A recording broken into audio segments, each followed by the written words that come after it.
সঠিক হলেও হতে পারে, এমন সন্দেহ পোষণ যারা করে তারাও কাফের। আর এই সমস্ত সন্দেহ যাদের মনের মধ্যে আছে, আলোচনার মূল পয়েন্ট হলো কাদের ইবাদত আল্লাহ কবুল করবে না, কোন কারণে ঈমান করে নষ্ট হয়ে যায়, তার মধ্যে 3 নাম্বারে পাইলাম কাফেরদেরকে কাফের যদি মনে না করি, তাদের ধর্মকে যদি যারা পরিমাণ হিসাবে আমরা মনে করি যে সত্য মনে হয় একটু হলেও হতে পারে, এই সমস্ত সন্দেহ যদি আপনারা মনের মধ্যে থেকে থাকে ভাইরা, আল্লাহর পক্ষ থেকে ঘোষণা ওই বান্দা মানুষের কোনো আমল কবুল করবে না। কথাটা আল্লাহ। এরপরে আল্লাহ রাব্বুল আলামিন 4 নাম্বার বলেছেন বিশ্বাস করা যে রাসূল সাল্লাল্লাহু আলাইহি ওয়াসাল্লাম এর আদর্শের চেয়ে অন্য কারো আদর্শ অধিক পরিপূর্ণ। রাসূলের আদর্শ পাক অন্য কারো আদর্শের অধিক উত্তম মর্যাদার সহিত যদি দেখি, তাহলে ওই ব্যক্তির আমল কবুল হবে না। আল্লাহ বলেন লাকাদ কানা লাকুম ফি রাসূলিল্লাহি উসওয়াতুন হাসানাহ, সবচেয়ে উত্তম চরিত্র হলো রাসূল সাল্লাল্লাহু আলাইহি ওয়াসাল্লামের।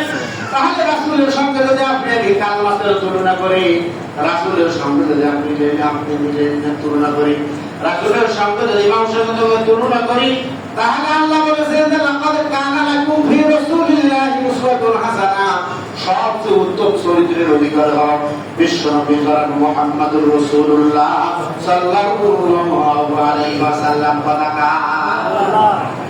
তাহলে রাসূলের চরিত্র সম্পর্কে রাসূল সাল্লাল্লাহু আলাইহি ওয়াসাল্লামের আদর্শের চেয়ে অন্য কারো আদর্শ যদি আপনার কাছে আমার কাছে ভালো হয়ে যায়, পছন্দ হয়ে যায়, তাহলে ওই ব্যক্তি যত বড় হোক না কেন, আল্লাহর ঘোষণা ওই বান্দা বান্দির আমল আল্লাহ কবুল করবে না। কথাটা 4 নাম্বার পাইলাম। এরপরে 5 নাম্বারে আসি। 5 নাম্বারে বলেছেন ওই ব্যক্তির আমল ওই ব্যক্তির আমল আল্লাহ কবুল করবে না সে ব্যক্তি আল্লাহর দ্বীন এর সওয়াবটা শাস্তির কোনো বিষয় নিয়ে উপহাস করবে, আল্লাহর দ্বীনকে নিয়ে উপহাস করবে, আল্লাহর বিধানকে নিয়ে উপহাস করবে।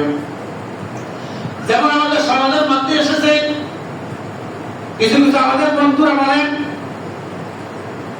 ধর্ষণ করার পর আল্লাহর আইন মোতাবেক যদি শাস্তি দিতে চাওয়া হয়, বর্তমানে বাংলাদেশেও কিছু কিছু লোক বলে না বর্বর যুগের আইন, মধ্য যুগের আইন।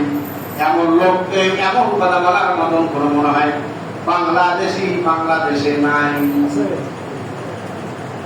তাহলে আল্লাহ বলেছেন দেখেন, এখন আপনারা বিচার করা আমার করা লাগবে না, ওই ব্যক্তি কাফের না ভালো ইমানদার। 5 নাম্বার পয়েন্টে বলেছে আল্লাহর দ্বীন এর সওয়াব বা শাস্তির কোন বিষয় নিয়ে যদি কেউ উপহাস করে, আল্লাহর দ্বীনকে নিয়ে উপহাস করে, ঠাট্টা বিদ্রুপ করে, এরপর আল্লাহর বিধানকে নিয়ে যদি কেউ ঠাট্টা বিদ্রুপ করে, আল্লাহ রাব্বুল আলামিন বলেছেন ওই ব্যক্তির ইবাদত আমি আল্লাহ রাব্বুল আলামিন কবুল করব না। আল্লাহ রাব্বুল আলামিন বলেছেন সূরা তাওবার মধ্যে জানিয়ে দিলেন, আল্লাহ রাব্বুল আলামিন বলেন বলুন তোমরা কি আল্লাহর সাথে তার নির্দেশনাবলীর সাথে এবং তার রাসূলের সাথে ঠাট্টা করেছিলে? সলসাতুল দেখিও না, তোমরা তো ঈমান আনার পরে আবার কুফরি করেছিলে। ওই যে ইন্নাল্লাযীনা আমানু সুম্মা কাফারু, ঈমান আনতে এনেছে আবার কুফরি করেছে, আবার ইন্নাল্লাযীনা আমানু আবার ঈমান এনেছে আবার সুম্মা কাফারু আবার কুফরি কাজ করেছে। এই সমস্ত কাজের মধ্যে যদি লিপ্ত থাকে, গুনাহ করবে, আবার আল্লাহর কাছে চাইবে, আল্লাহ মাফ করে দিবে, আবার সেই গুনাহর কাজে যদি লিপ্ত হয়, আবার আল্লাহর কাছে যাবে, গুনাহ করার শেষে আল্লাহর কাছে যাবে, আবার যদি আল্লাহ মাফ করে দেয়, এরকম অবস্থা যদি হতে থাকে, তাহলে শেষ পরিণতি হবে ওই ব্যক্তি সবচেয়ে খসরত দুনিয়া ওয়াল আখিরাহ। ওই ব্যক্তি দুনিয়ায় ক্ষতিগ্রস্ত হবে, আখিরাতে সবচেয়ে বেশি ক্ষতিগ্রস্ত হয়ে যাবে। করে বলি নাউযুবিল্লাহ।